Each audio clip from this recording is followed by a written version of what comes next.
با عرض سلام دوستان نازنین خدمت یکایکتون. امیدوارم که صحت و سلامت باشید عزیزان.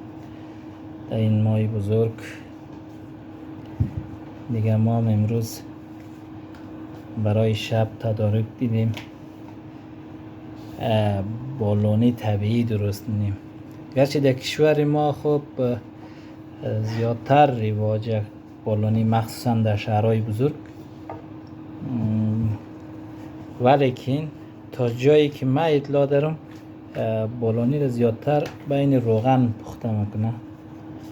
وقت بالونی زیاد بین روغن زیاد صحت خوب نیه دیگه. می زیاد چیز باشه در صحت خوب نیه روغن داشته باشه. نه باز از اون طرف سمت جاغوری که تا جای اطلاع دارم دوستان یا قوما وطندارا درست منه، یا پیرکی درشی میگه یا مثلا بالونی میگه یه چیز میندازه در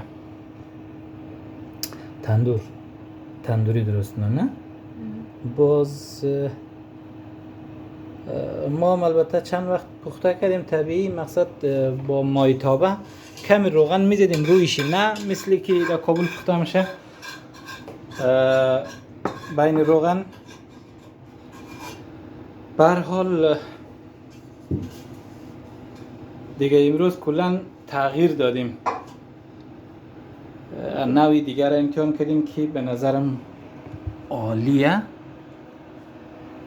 داخلی این سینیایی که نان پخته میشنه و داخلی این فیر گذاشته میشه اینجا قرار دادیم بدون روغن و بدون حساب کتاب. عالیه، چون بین اینا که هست سبزی پوره و سبزیش قبلا پخته شده دیگه، نیاز نیه که دوباره بین روغن یا اینا چیز کنیم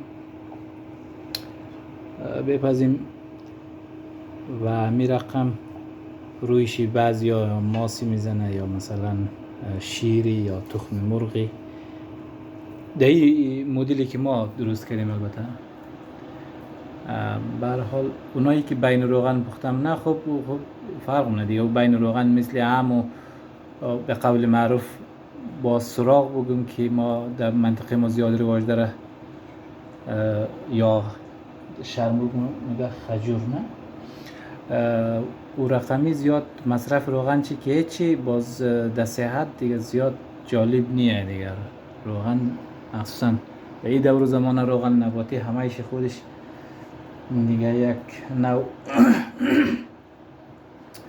مریضی هم رویش هسته یا چاق کننده به قول معروف. برحال ما این رو طبیعی پخته کردیم و واقعا دوستا جایشون خالی. اگر نزدیک باشید کسایی نزدیک این پیام بدین، کسایی که نزدیک می بودین شما رو امشب دعوت میکردیم. خب ما این رو تدارک دیدیم برای شب دیگه. جایتون خالی، واقعا جایتون خالی خالی خالی. So added اینش هم در حال پخته شدن دیگه تقریبا.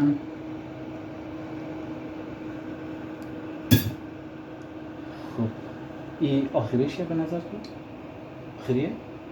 اینم که آخریه درسته، او که آخریه. این سینی هم آخریه. فقط یکی دیگه هم اضافه داریم که او رو بین سینی دیگه بندازیم و پرتیم دیگه داخلی فیر دیگه. کار تمام دیگه. اوقات فراغت امروز با این گذاشت. سخته واقعا کارش، خیلی کار مبره سخته واقعا. قبلا یک وقت چیز انداخته بودیم بالونی درست کردیم به زور در فیسبوک گذاشته بودیم. یکی از عزیزان از دوستان نزدیکی که با هم سلام علیک داریم. سینی هسته. این سینی رو تو میتونی چی استفاده کنی.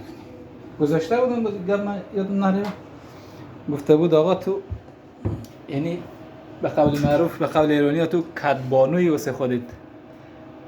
بس نه دوست عزیز، مردا رو بخی زیر سوال بردی. بگی کد مرد یا کد آقا، چون مردا میتنه،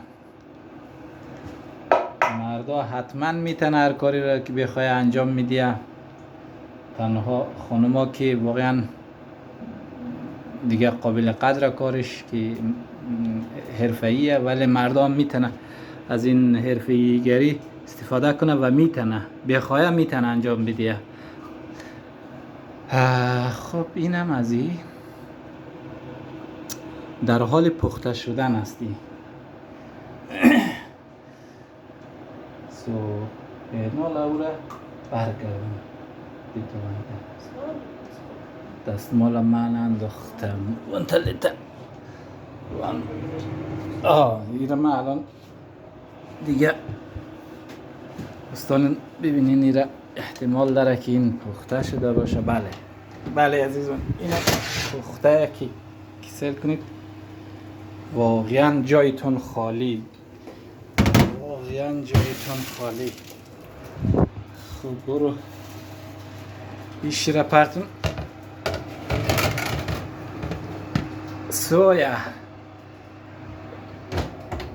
درست شد دیگه.